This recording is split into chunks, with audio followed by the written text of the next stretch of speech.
Okay, so let's just jump right into this. Imagine this for a second. A world leader snatched from his own bed in the dead of night by a foreign military. I know, it sounds like something straight out of a Hollywood movie, but a recent viral video laid out this exact scenario in pretty shocking detail. So today, we're going to deconstruct that what if. We're talking about a speculative raid that brings up some huge questions about power, about resources, and really about the rules of the entire world order. So the story sets the scene. The date is January 3rd, 2026. It's around 2 in the morning, and the city of Caracas, Venezuela, is just silent. It's plunged into this total, unnatural darkness. The city's asleep, completely unaware. But thousands of miles away, the President of the United States is watching it all happen on a live feed, as if it were just another TV show. Except, this is no show. The mission, according to the source video, had a code name, Operation Absolute Resolve, and it was exactly what it sounds like, a meticulously planned, incredibly high-stakes operation to capture the sitting president of a sovereign nation, Nicolas Maduro, right from inside his own home. Now, what's really wild here is the speed and the precision they describe.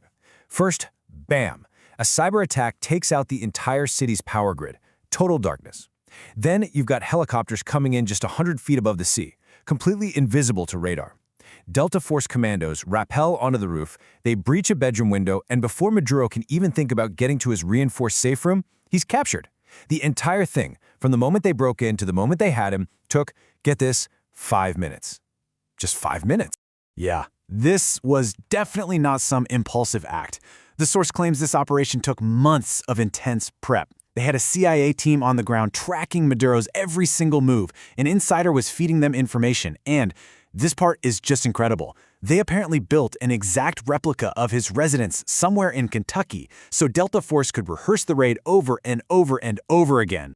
And this quote, which the source attributes to Donald Trump, it just perfectly captures that bizarre, detached feeling of the whole thing. It really paints a picture of modern warfare as this kind of remote-controlled spectacle, So that's the how. But the real question, the one this whole thing really hinges on, is why. Why would something this extreme ever happen? The video lays out two completely different narratives. You've got the official, public reason, and then you have the deeper, unspoken motive. All right, let's start with the official story. Because in the aftermath of a raid like this, you can bet the administration would need a solid, legally defensible reason for doing what they did. And here it is. The legal cover is a real-world indictment from the Southern District of New York. It charges Maduro with narco-terrorism and conspiracy. The basic claim is that for over 2 decades, he's been part of a massive scheme to flood the United States with drugs. But right away, the source video starts poking holes in the story. Just take a look at the data on this chart. The indictment talks about maybe 250 metric tons of cocaine passing through Venezuela. But then you look at a country like Guatemala, back in 2018, that number was estimated at 1,400 metric tons. So the source asks a simple question. If the real goal is to stop drug trafficking, why Venezuela?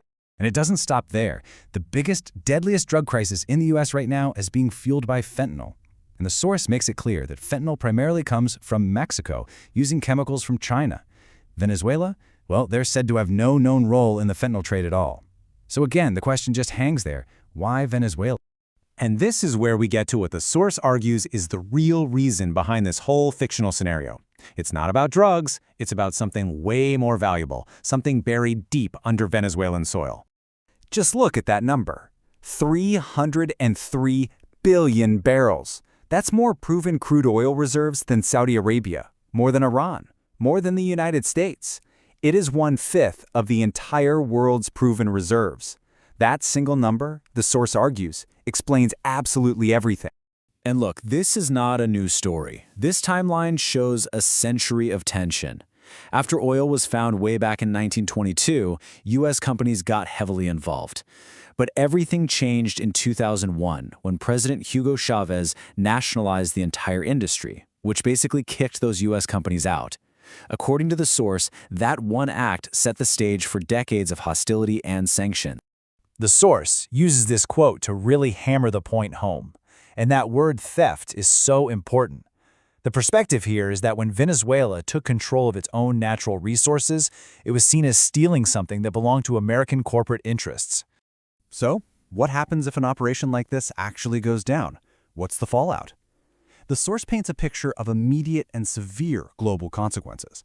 It creates what it calls a very, very dangerous precedent for how countries deal with each other. The backlash would be fast, and it would be global. Even key Latin American allies would condemn it. The United Nations would call it a clear violation of its charter. Geopolitical rivals like Russia and China would have a field day. And you'd start hearing this powerful term everywhere: New Age colonialism. Invading a nation just to control its resources. And the legal trouble wouldn't just be international. It'd be a huge mess right at home. The administration might try to call it a law enforcement function, but as you can see here, the reality on the ground looks totally different. Do you really need 150 military aircraft, airstrikes, and a citywide cyber attack to arrest one guy? The source argues that this is, without a doubt, an act of war, one that was waged without getting approval from Congress, which the Constitution required. At the heart of the whole international legal argument is this single idea. Article 2, Paragraph 4 of the UN Charter. It's really the bedrock of modern international law. It was written to prevent exactly this kind of thing from happening. It's a line in the sand that, in this scenario, was just completely bulldozed over. So let's zoom out for a second and look at the bigger picture here. Beyond the raid, beyond the oil, what is a world where this kind of thing is even possible? What does that world actually look like? The ultimate warning from the source is this. An action like this one just shatters the whole idea of a rules-based international order. It creates a new reality where the rules only apply to the weaker nations, while the most powerful countries can basically do whatever they want with total impunity, accountable to absolutely no one. And that leaves us with this final, really critical question. This whole speculative operation laid out in that viral video, it's so much more than just a military what-if. It's a thought experiment about the nature of power itself. Because if might truly makes right, and the powerful can just ignore any law they don't like, then what happens to the future of the rule of law for everyone else? It's definitely something worth thinking about.